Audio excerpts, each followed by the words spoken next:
Já agora peço desculpa a todos. Infelizmente, quando a altura é errada para uma pessoa ficar constipada ou mal, é principalmente quando vamos falar da palavra de Deus. Curiosamente, a mim acontece-me sempre coisas do género. Já a última vez, que foi o mês passado, também não estava muito bem da barriga, eu assim, e agora como é que vai ser no domingo? E então hoje de manhã acordei, estava um bocado constipado, e então estava-me a perguntar outra vez como é que vai ser agora de manhã. Mas pronto, a verdade é que Deus, e é uma lição que tenho aprendido, que Deus, quando chama aqueles para o servir, não é independentemente do estado da pessoa.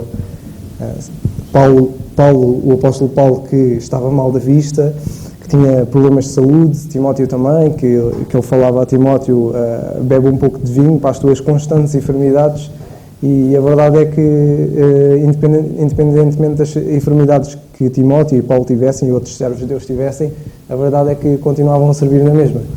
Porque Deus chama-nos a cada um de nós, independentemente se estamos bem de saúde ou não. Porque o nosso trabalho, que é falar de Cristo aos outros, é um trabalho que não é dependente do nosso estado de saúde, ou condição social ou financeira. É mesmo por vontade própria. Se o queremos servir, Ele vai usar-nos independentemente da nossa condição. Hoje queria-vos falar um pouco e da passagem que nos vamos basear, e podem abrir, que é na carta de Paulo aos Romanos, no capítulo 1 e versículos 18, versículo 18 em diante.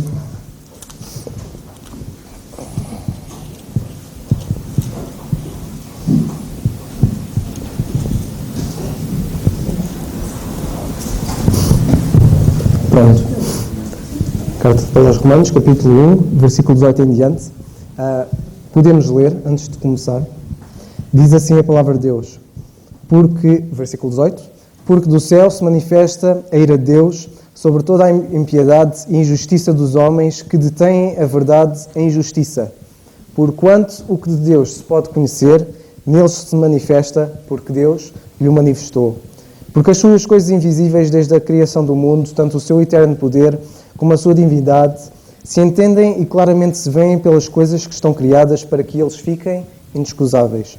Porquanto, tendo conhecido a Deus, não o glorificaram como Deus, nem lhe deram graças. Antes, em seus discursos se desvaneceram, e o seu coração insensato se obscureceu.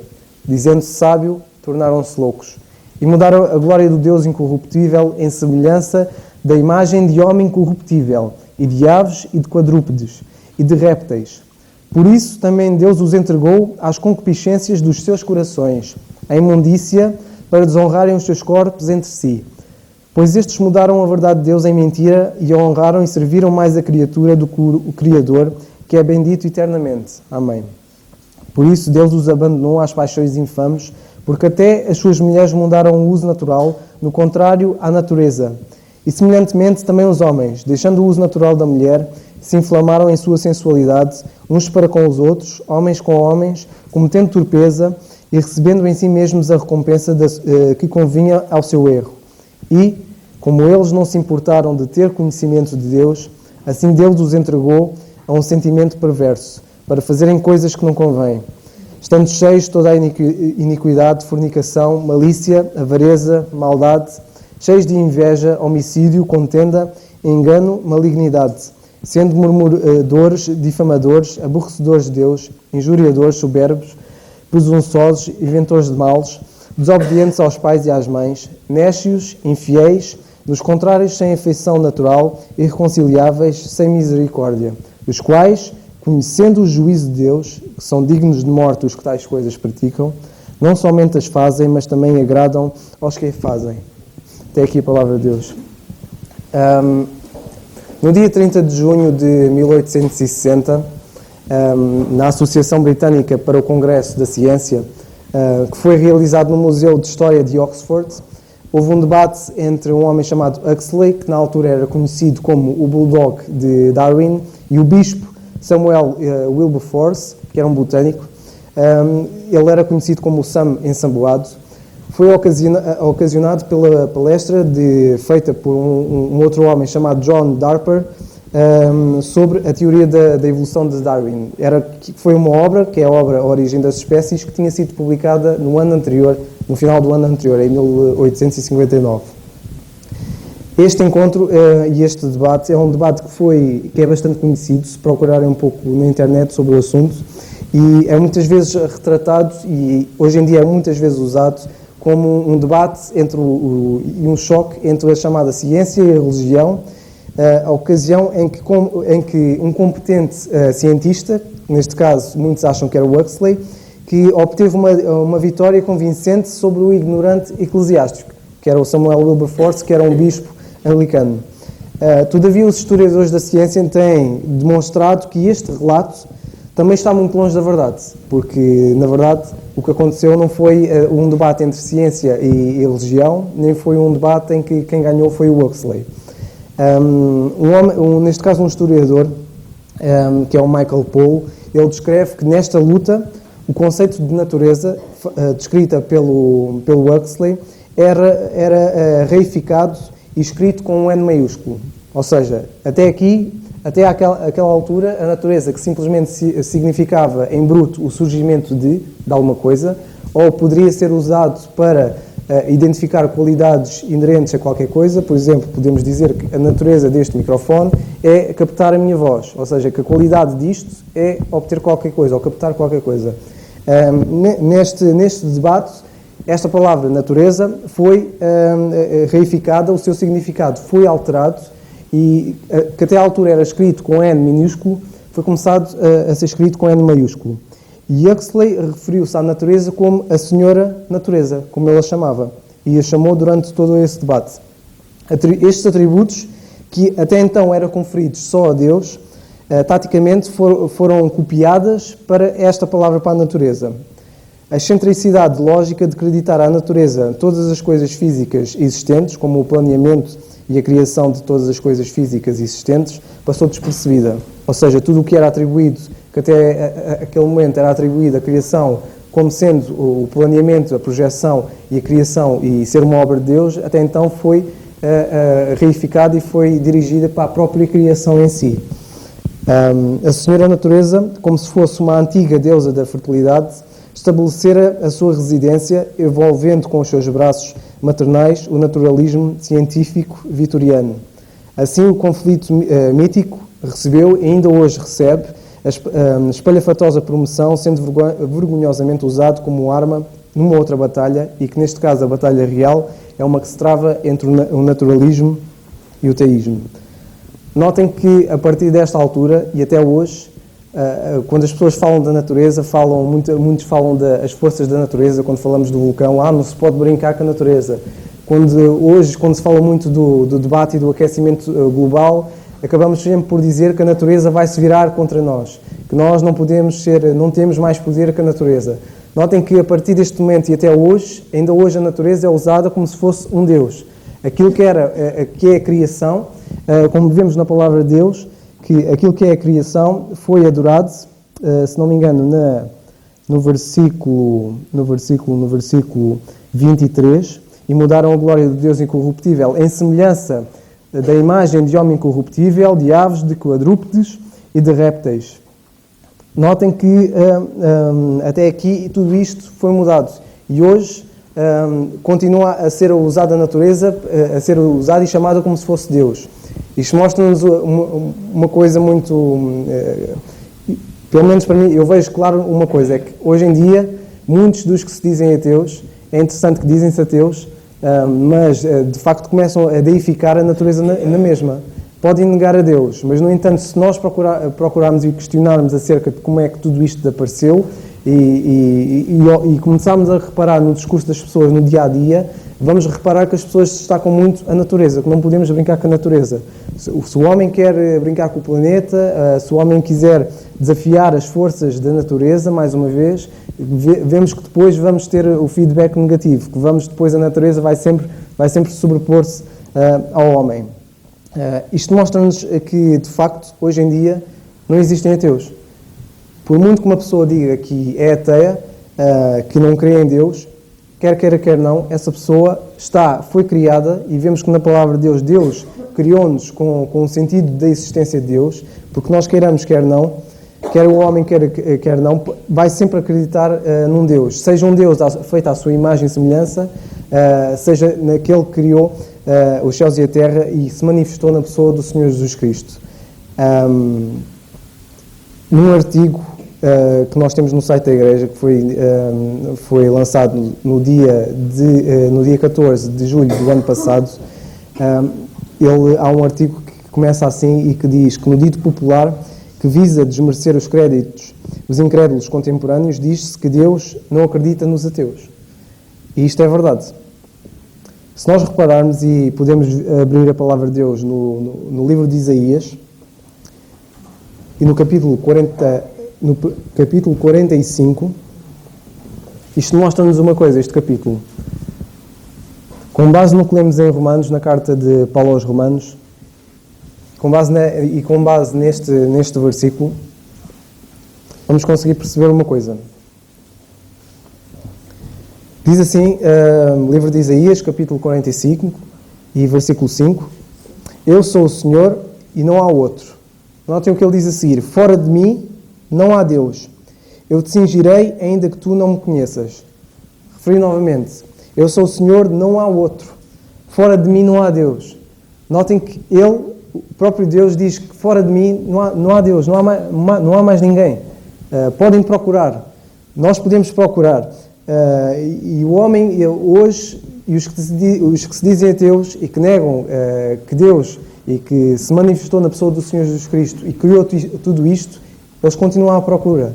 E procuram, e só podem chegar a um de dois caminhos. Ou chegam a Deus, através da pessoa do Senhor Jesus Cristo, ou eles próprios criam o seu próprio Deus.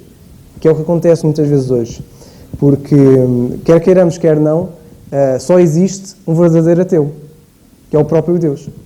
Porque o próprio Deus mostra que fora dele não existe Deus. Ele é o único e verdadeiro. Vemos que até o próprio povo de Israel, que tantas vezes se desviou, e é interessante nós lermos os livros de Samuel, de Reis e de Crónicas, e vemos que tantas vezes o povo de Israel se desviou do Senhor e que virou-se sempre para os outros deuses e outros povos. Nunca foi para deixar de acreditar em qualquer Deus que fosse. Foi sempre para desviar-se de Deus para outros. E vemos que isso correu sempre mal. Que eles depois, ao procurarem outros deuses e ao procurarem eles próprios terem capacidade de crescer e de lutar contra as outras nações, sempre correu mal. E vemos o que acontece na sociedade hoje. E que na sociedade hoje tudo isto começa a degradar-se, vemos que os valores estão a ser corrompidos e que tudo o que antigamente era uma convicção e era certo, vemos que hoje querem relativizar tudo para mudar aquilo à maneira que querem, aos próprios gostos. Um artigo do escritor Nuri Vitachi afirma que as pesquisas multidisciplinares que vêm sendo desenvolvidas apoiam cada vez mais a ideia de que o nosso cérebro foi desenvolvido para crer na existência de Deus. Que nós queiramos, quer não podemos fugir a isto. No texto intitulado Cientistas descobrem que os ateus não podem existir, e isto não é uma piada, o Vitachi afirma que o ateísmo é psicologicamente impossível devido à maneira como nós, os seres humanos, pensamos. Ele cita novos estudos mostrando que até mesmo que as pessoas que afirmam estar comprometidas tacitamente com o ateísmo têm crenças religiosas, como a existência da alma imortal. Segundo a Charisma News, o artigo de Vitachi cita ainda um outro pesquisador ateu, que ele demonstrou que todas as pessoas que se envolvem eventualmente num monólogo interno, falam internamente ou pensam, independentemente se a pessoa a quem os seus pensamentos são dirigidos está realmente presente ou não. Ele ainda cita no seu artigo que existe uma tendência humana intrínseca em acreditar numa justiça divina, porque nós queiramos, quer não, e se falarmos com pessoas à nossa volta, com colegas nossos, quando alguma pessoa comete um crime ou no trabalho alguém comete uma injustiça, nós pensamos, pelo menos essas pessoas pensam sempre e dizem sempre, olha, o karma há de te apanhar de alguma forma. Ou seja, tentam dizer que, de alguma forma, o que tu fizeste, vais pagar por isso mais tarde. Há sempre este sentido de justiça que o certo e o errado está bem definido, e nós vemos na Palavra de Deus que Deus pôs-nos o sentido de justiça, e sabemos que aqueles mesmo que não creem em Deus têm um sentido de justiça que está escrito nos seus corações, sabendo o que é errado ou não, porque Deus escreveu isto nos nossos corações. E nós, que somos seres pensantes e somos seres feitos à sua imagem, sabemos o que é certo e errado. E vemos que essas pessoas, mesmo não acreditando em Deus, usam palavras como karma para dar um sentido de justiça final, que a pessoa quer queira, quer não, no final vai pagar pelo que fez. Mesmo ateus mais ferrenhos não são isentos de crenças como, por exemplo, se um ente querido morrer, se um familiar morreu. Mesmo as pessoas que são antirreligiosas geralmente sentem uma necessidade de fazer um ritual de despedida, despedir-se dessa pessoa. Alguns leem artigos antigos, ou livros antigos, ou intuações de algumas declarações, que muitas vezes não são mais decorações de lamentação de terem perdido alguém. Até mesmo em situações de guerras, os comandantes frequentemente comentam que os soldados ateus oram muito mais do que eles pensam que fazem. O jornalista cristão Alex Kochman comentou, dizendo que, enquanto os cientistas tentam ligar todas essas tendências da fé a uma fonte de evolução, eles estão ignorando a chave de todas as evidências. Neste caso, o que a palavra de Deus nos mostra. É por isso que em Romanos, no capítulo 1, versículo 18 a 23, vemos que Paulo escreve que o que se pode conhecer de Deus é manifesto entre eles. E nós vemos as pessoas à nossa volta, ateus, sejam de qualquer outra religião, vemos que o que se pode conhecer de Deus é manifesto entre eles. Isto é, que todos os homens e que os seus atributos invisíveis, ou seja, o seu eterno poder, a sua natureza divina, têm sido claramente percebidos desde a criação do mundo nas coisas que foram feitas. Então eles estão sem desculpa. Esta é uma das razões que eu vejo na Palavra de Deus e que a Palavra de Deus nos mostra que de facto não existem ateus. Porque quer queiramos, quer não, a pessoa tem escrito no seu coração e na sua mente a forma como nós pensamos não é uma forma que nós não estamos habituados, nem conseguimos livrar-nos de Deus, quer queiramos ou não.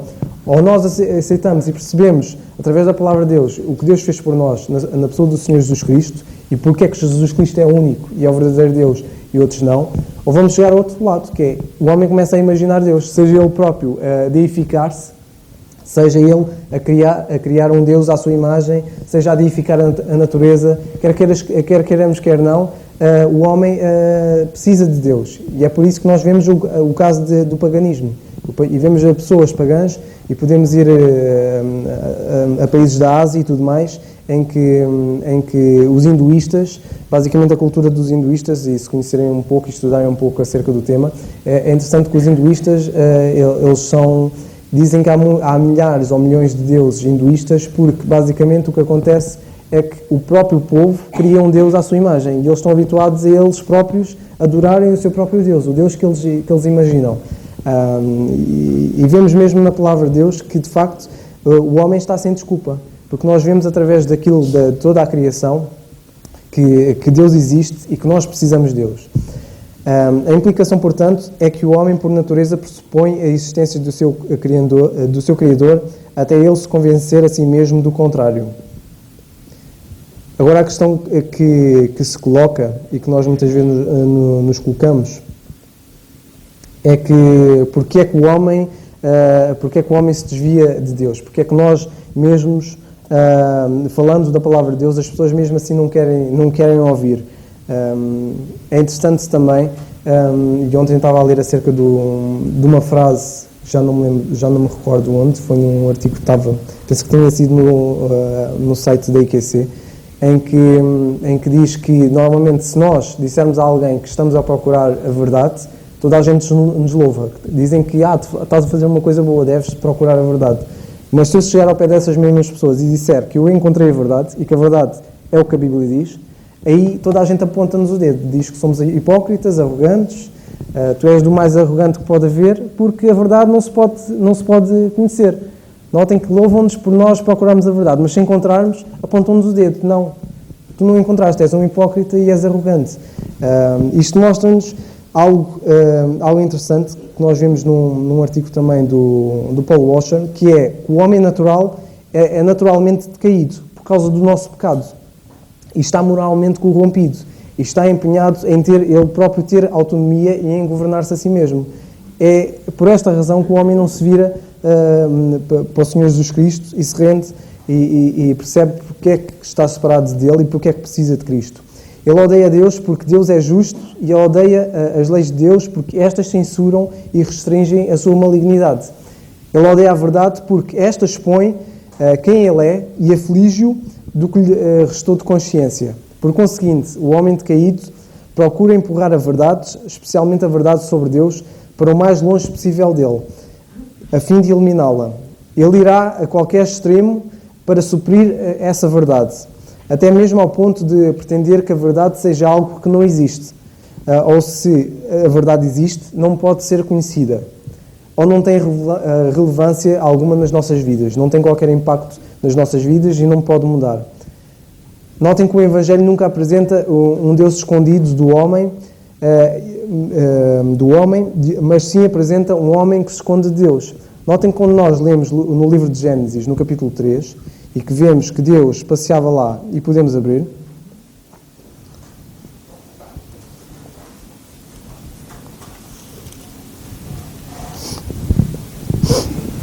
vemos assim no capítulo 3, versículo 8, que diz o seguinte: E ouviram a voz do Senhor, que passeava no jardim pela viração do dia, e esconderam-se Adão e sua mulher da presença do Senhor Deus entre as árvores do jardim.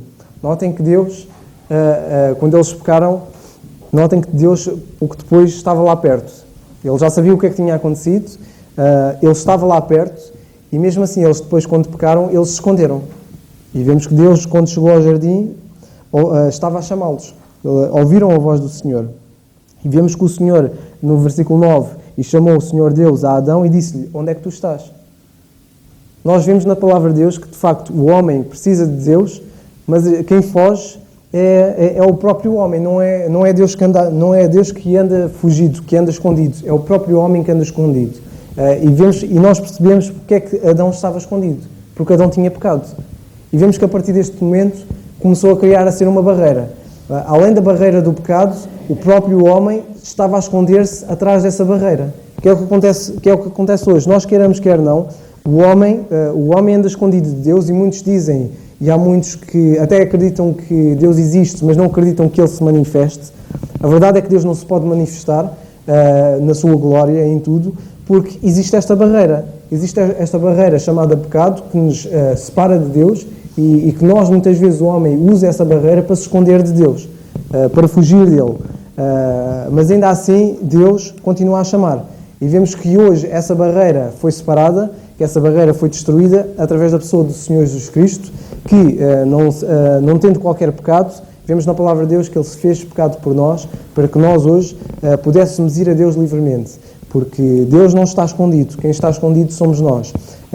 E é por isso que nós precisamos de Cristo. Porque Deus pode fazer, e tem tanto para fazer nas nossas vidas, e Ele só pode fazer se esta barreira for abaixo. Se nós deixarmos de nos esconder, e vemos que o homem se esconde por causa do seu pecado.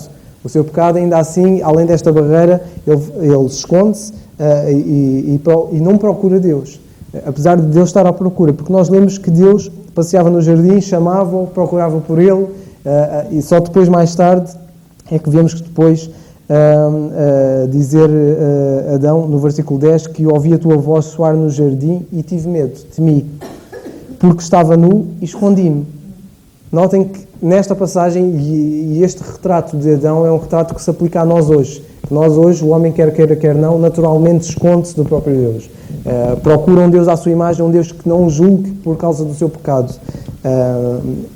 E aqui entra a nossa função, que é nós, como embaixadores de Cristo, rogamos que as pessoas deixem de estar escondidas de Deus, que deixem de estar em conflito com o próprio Deus. Que Deus, apesar de nós estarmos separados dele por causa do nosso pecado, Ele resolveu esse problema na pessoa do Senhor Jesus Cristo. E é por isso que nós devemos usar a palavra de Deus e devemos estar preparados para nós conseguirmos, de facto, fazer com que esta barreira seja ultrapassada, com que as pessoas deixem de ter esta barreira chamada pecado, que deixem de ter este pensamento e possam perceber que a verdade, além de poder ser procurada, também pode ser encontrada. E vemos que a verdade, quer queira, quer não, ela sobrepõe-se a tudo o resto. Independentemente das opiniões, independentemente do que a pessoa pensa, do que a pessoa gosta, do seu status, seja qual for, que a verdade Como ouvimos, e há a expressão popular que a verdade vem sempre ao de cima. E a verdade pode ser conhecida e sabemos perfeitamente que Deus fala e tem a verdade através dela. Não é por acaso que o Senhor Jesus Cristo disse que Ele era a verdade. Assim sabemos como que o homem esconde a sua própria cabeça na areia para evitar um rinoceronte. O homem moderno nega a verdade de Deus, do Deus justo e da moral absoluta, na esperança de silenciar a sua própria consciência e arrancar da sua mente o juízo que sabe que tem de vir. Ora, o Evangelho é um escândalo para o homem envolvido com o relativismo, porque o Evangelho faz exatamente o que o homem mais deseja evitar. Desperta-o do adormecimento autoimposto para a realidade da sua natureza decaída e rebelde e chama-o a rejeitar a sua autonomia, a sua autodeterminação e a submeter-se a Deus através do arrependimento e fé do Senhor Jesus Cristo. Uma das razões porque as pessoas também rejeitam é por causa do que pode criar nas suas vidas e nas mudanças que podem ocorrer na sua vida, porque queremos quer não, o Evangelho vai mudar o nosso coração, vai mudar a forma como nós pensamos, as nossas próprias vontades, e é algo que causa medo. É interessante porque qualquer empresa e qualquer irmão que trabalha, seja em que firma for, uma das coisas mais difíceis a acontecer numa firma é fazer mudança, é fazer com que mudem as práticas, mudem o pensamento dos trabalhadores. É o mais difícil de ocorrer numa firma, porque as pessoas dizem que estão habituadas, eu sempre fiz isto durante 40 anos, não é agora que eu vou mudar. E no que toca ao Evangelho também ocorre o mesmo. Muitas pessoas estão tão habituadas ao pecado, tão habituadas a estarem como estão, ao conforto, que a mudança causa-lhes medo e não o querem. E o mesmo acontece nas firmas. Há muita gente a restringir a mudança, a pôr um pé para não mudar as coisas, porque estão habituadas àquilo. E sabemos que o pecado, quer queiramos, quer não, vai criando um hábito de conforto, das coisas estarem como está. E sabemos qual é o fim. O fim depois não é bom. E Deus alerta-nos disso. Por isso é importante nós criarmos bons hábitos e estarmos sempre dispostos a fazer o que Deus tem para fazer nas nossas vidas, porque Ele vai fazendo sempre coisas diferentes. Quer queiramos, quer não, a nossa vida e o nosso dia-a-dia é sempre diferente. O meu dia de hoje é diferente do que aconteceu ontem, ou pelo menos ainda mais do domingo passado. Vemos que Deus é um Deus de mudança. E a mudança que Deus tem para nós não é má. É algo fantástico. É algo maravilhoso que começa através da pessoa do Senhor Jesus Cristo. E todos nós aqui que sabemos que quando cremos no Senhor Jesus Cristo, a mudança que foi ocorrendo nas nossas vidas, que só nos trouxe vantagens. Porque não nós tentámos passar essa mensagem aos outros. Mais uma vez, não existem ateus, existem pessoas que têm no seu coração a necessidade e que elas próprias procuram Deus, mas nós devemos ser sábios também e usar a palavra de Deus e estarmos preparados para responder não só a essas questões, mas também a levarmos as pessoas a de facto aceitarem e a receberem Jesus Cristo como seu Salvador e Senhor, reconhecendo os pecados que têm, reconhecendo a necessidade que têm de um Salvador e principalmente as vantagens que vão ter e as bênçãos que vão ter após a conversão. E não há melhor forma de mostrar, não nós falarmos, mas também mostrarmos o que aconteceu nas nossas vidas. Se de facto Cristo mudou as nossas vidas radicalmente, porque não também mostrarmos isso a alguém através das palavras e através das nossas ações. Que pelo menos no dia de hoje possamos perceber isto, que de facto, apesar do homem procurar sempre maneiras de desviar-se de Deus, Deus está sempre lá, está sempre lá ao nosso lado e procura sempre que os homens venham sempre a arrepender-se e venham sempre para perto dele e que esta barreira seja quebrada. Que nós hoje possamos compreender não só isto, mas também possamos também esclarecer da melhor maneira muitos que têm falta de entendimento ou falta de esclarecimento ou têm barreiras que o possam levar a Cristo. Que o Senhor nos abençoe e de facto possamos fazer aquilo que Ele nos disse para fazer, que é sermos embaixadores de Cristo.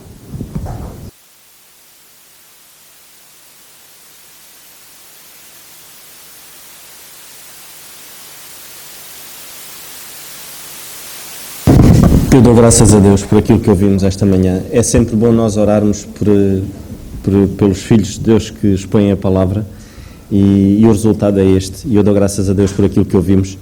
De facto, é um tema muito importante. É mais importante do que aquilo que nós imaginamos, porque o orgulho humano faz-nos isso. O orgulho humano faz-nos enaltecer a criatura e diminuir o Criador.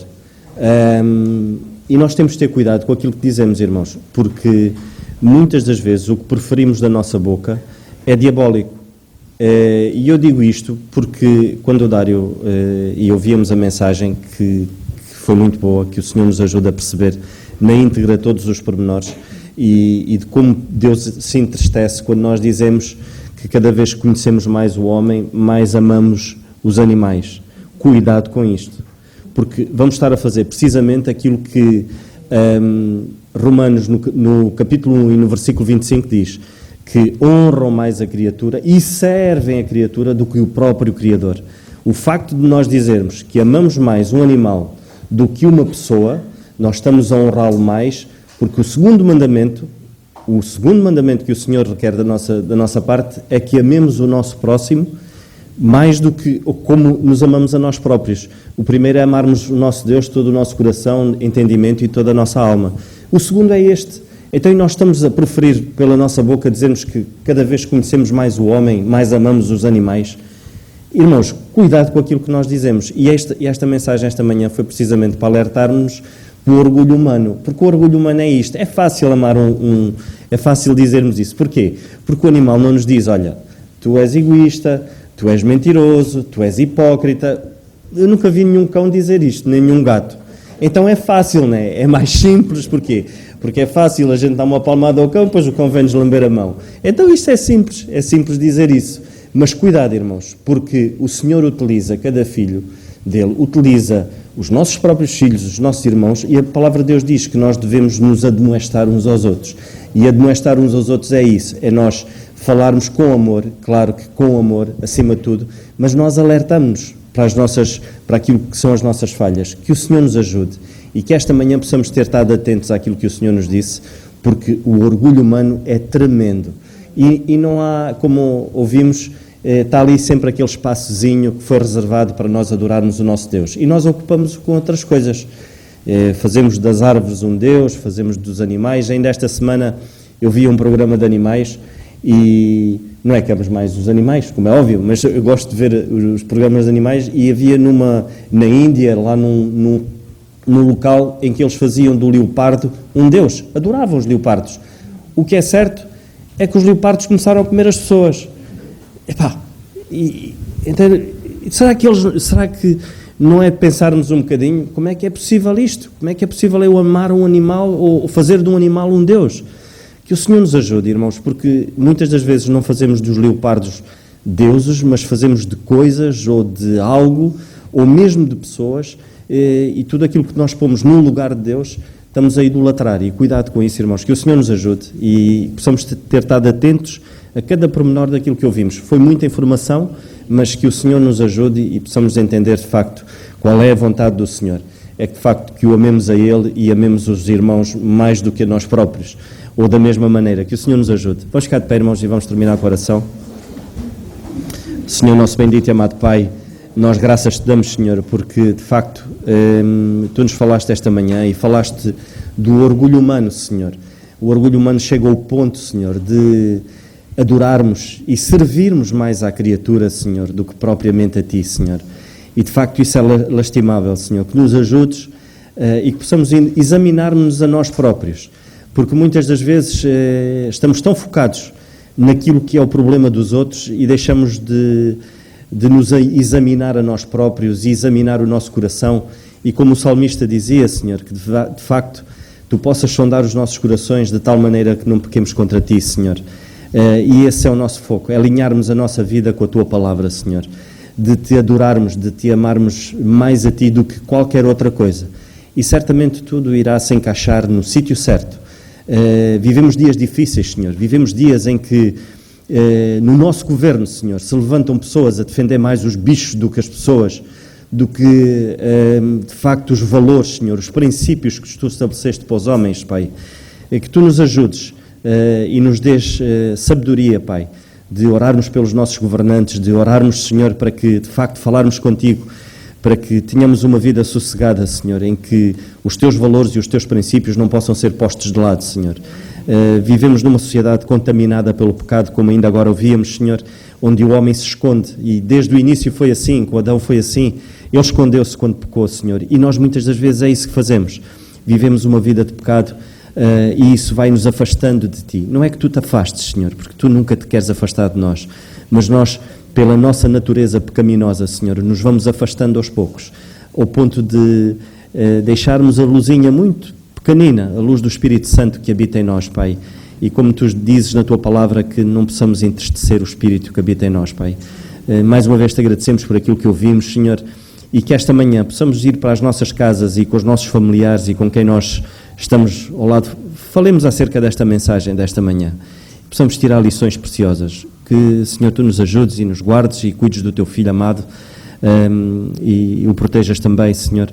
E te rogamos por aqueles que não podem estar aqui connosco esta manhã, uns por estarem doentes e outros por não estarem por outros motivos, mas que Tu cuides e guardes, Senhor, cada um, no nome do Teu Filho, o nosso Senhor Jesus Cristo. Amém.